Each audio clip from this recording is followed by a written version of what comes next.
Contrato, escritura e registro de imóvel. Você sabe a diferença entre esses três documentos? Vem comigo no vídeo hoje que eu vou te contar. Antes de eu começar, deixa eu me apresentar para vocês. Meu nome é Yara Cavalli, eu sou advogada e atuo exclusivamente com direito imobiliário. Aqui no canal você vai encontrar informações jurídicas relacionadas a imóvel de uma forma objetiva e descomplicada. Portanto, já aproveita para se inscrever no canal para você não perder nada do que vai acontecer por aqui. Agora vamos ao assunto. Se você está num processo de compra ou venda de um imóvel, você provavelmente já ouviu essas palavras por aí. Contrato de compra e venda de imóvel, escritura pública, registro de imóvel. E talvez você esteja um pouco perdido sobre o que cada uma dessas palavras representa e como aplicar cada fase nesse processo. Mas fica tranquilo que é justamente sobre isso que a gente vai falar hoje. E sim, essas três etapas são diferentes, são procedimentos diferentes na compra e venda de um imóvel e cada uma com seu grau de importância e a sua finalidade. Então vamos destrinchar aí o que cada uma significa. Vamos começar aqui falando do contrato de compra e venda de imóvel. O contrato é um documento particular, isto é, feito ali pelas próprias partes que estão fazendo aquela transação, e nada mais é do que uma promessa em que o vendedor promete vender o imóvel e o comprador promete comprar aquele mesmo imóvel. Não é difícil a gente ver aí algumas dessas nomenclaturas, como contrato de compra e venda de imóvel, contrato de promessa de compra e venda de imóvel, ou contrato de compromisso de compra e venda de imóvel. Essa nomenclatura ela não vai realmente fazer diferença ali na transação, mas vão ser estabelecidas ali as cláusulas e as regras do jogo. O contrato de compra e venda não é obrigatório em uma transação imobiliária, mas ele é altamente recomendado. São algumas poucas situações que a gente de fato dispensa a elaboração do contrato de compra e venda. O que acontece é que o contrato, como eu disse, ele vai delimitar as regras do jogo. Então a gente vai ter ali, claro, a qualificação do comprador, do vendedor, a descrição do imóvel que está sendo objeto daquela transação, questões de valor, forma de pagamento, mas a gente vai muito além. Um contrato bem escrito, ele vai contar a história daquela transação e muitas vezes ele vai ser essencial para trazer peculiaridades daquela negociação que está acontecendo. Então, o contrato ele serve justamente para trazer esse contexto dos fatos de em que situação que aquela negociação foi firmada. Para além das questões básicas que a gente precisa ter no contrato, como eu disse, né, relacionadas ali à transação em si, o contrato tem esse poder de trazer um panorama geral do que aconteceu naquela transação. Agora que vale o alerta de que o contrato é um instrumento extremamente importante em uma transação imobiliária, portanto, é primordial que você contrate um profissional que esteja altamente qualificado para elaborar aquele documento. A gente tem que lembrar em um contrato de compra e venda que o ideal quando nós transacionamos um imóvel é que aquele contrato seja guardado na gaveta e a gente nunca mais precise olhar para ele.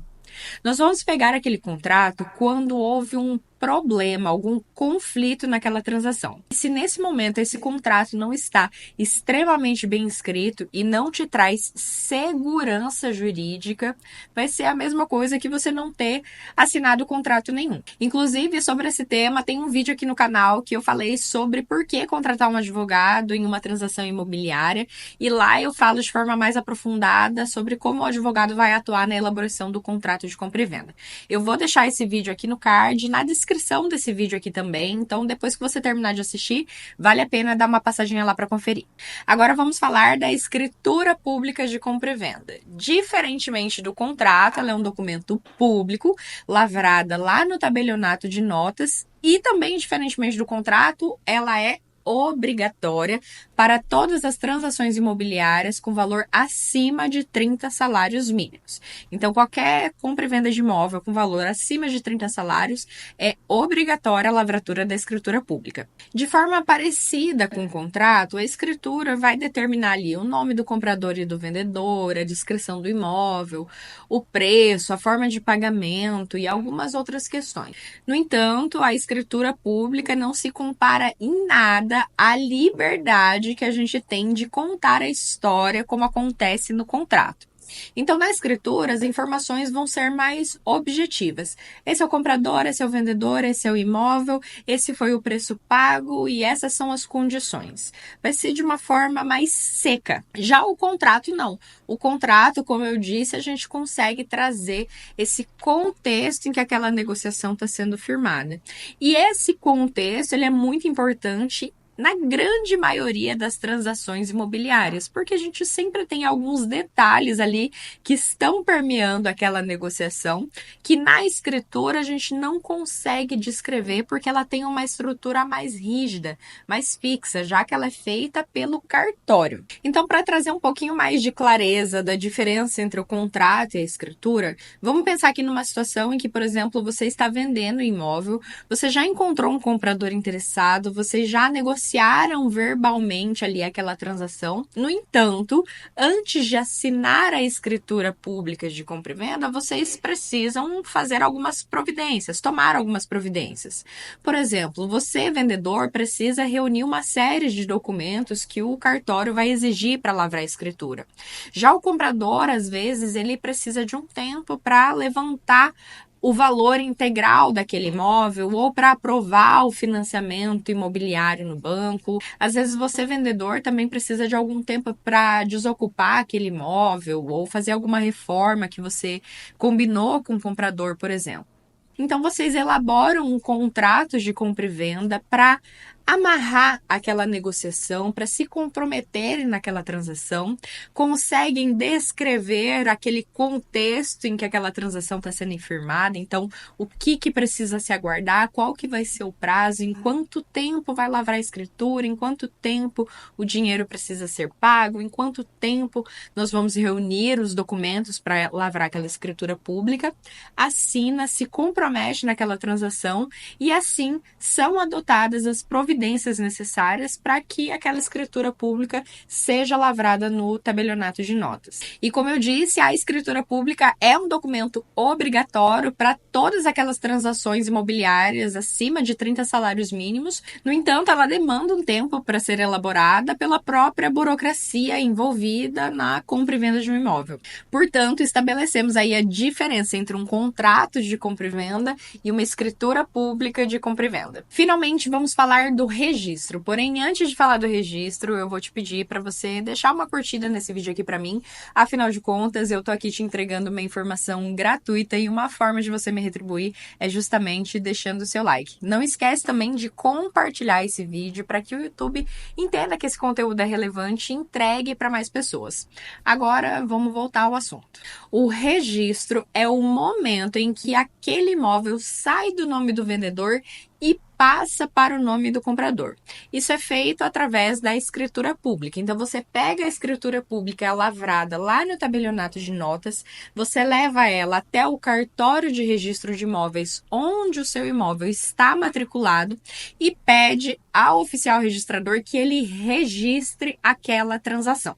Isso significa dizer que nem a assinatura do contrato de compra e venda de imóveis, nem a assinatura da escritura pública de compra e venda de imóveis tem o efeito de transmitir aquele imóvel para o nome do comprador. É só a partir do efetivo registro lá no cartório de registro de imóveis que essa transação tem efeitos jurídicos, por assim dizer. Então, a partir daquele momento, apenas a partir do registro, é que aquele imóvel é considerado juridicamente seu. Isso porque todo imóvel tem ou precisa ter um documento chamado matrícula. Essa matrícula é como se fosse uma certidão de nascimento daquele imóvel. Então, ali consta a descrição do imóvel e todas as transações que foram acontecendo naquele imóvel ao longo dos anos. Portanto, até a assinatura da escritura pública de compra e venda, se você pegar a matrícula do imóvel, ainda vai constar lá como proprietário o vendedor.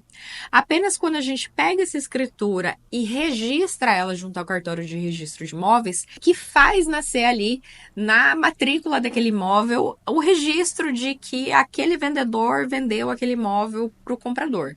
Portanto, o registro é a etapa final da conclusão dessa transação imobiliária que aconteceu. Inclusive, talvez nesse momento você esteja pensando, quer dizer que aquele imóvel que eu comprei só através de um contrato de compra e venda Ou eu até fiz a escritura, mas não levei ela para registro, não tá no meu nome? Sim, quer dizer que esse imóvel juridicamente ainda pertence à pessoa que te vendeu. Portanto, é muito importante que você regularize essa situação o mais rápido possível.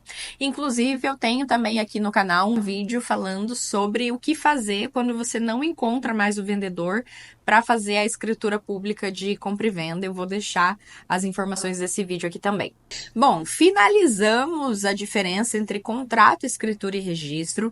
Eu vou aproveitar aqui o finalzinho do vídeo para te dar algumas informações extras sobre essas transações imobiliárias. A primeira que eu quero falar é que quando você está adquirindo um imóvel através de financiamento imobiliário, não é necessária a lavratura da escritura pública de compra e venda, ainda que o imóvel tenha valor superior a 30 salários mínimos, porque a lei estabelece que o próprio contrato de financiamento tem força de escritura pública. Então, o que você vai fazer é pegar o contrato de financiamento e levar lá no cartório de registro de imóveis para registro. A segunda informação é que o valor da escritura e do registro do imóvel vão ser proporcionais ao valor do próprio imóvel em si, e esse custo varia de estado para estado. Cada estado tem a sua tabela de emolumentos. Para verificar qual que vai ser o custo da escritura e do registro, você precisa falar diretamente com o tabelionato de notas para fazer esse orçamento. Outra informação é que a escritura pública pode ser lavrada em qualquer tabelionato de notas do país. Muita gente usa essa opção para, às vezes, lavrar uma escritura pública num estado diferente e, assim, economizar para um estado que tem uma tabela de emolumentos mais baratos. Agora, o registro só pode ser feito no cartório de registro de imóveis que o teu imóvel está matriculado. Por último, eu quero dizer que é muito importante que você verifique esses custos de escritura e registro antes de formalizar a compra de um imóvel, porque muitas vezes as pessoas desconhecem esses custos e acabam não conseguindo fazer a escritura, fazer o registro e ficam nessa situação aí irregular, comprando um imóvel através de um contrato de compra e venda, o que causa uma extrema insegurança para quem está adquirindo aquele imóvel. E agora, se você está precisando de algum auxílio jurídico mais especializado em alguma questão relacionada a imóveis, aqui na descrição desse vídeo tem um link que você entra, preenche suas informações e alguém da minha equipe vai entrar em contato com você o mais brevemente possível. E se você ficou com alguma dúvida de tudo que foi dito nesse vídeo, ou mesmo tem sugestões de temas que você quer ver por aqui, pode deixar para mim nos comentários que eu vou ter o maior prazer em te responder. Tchau, tchau!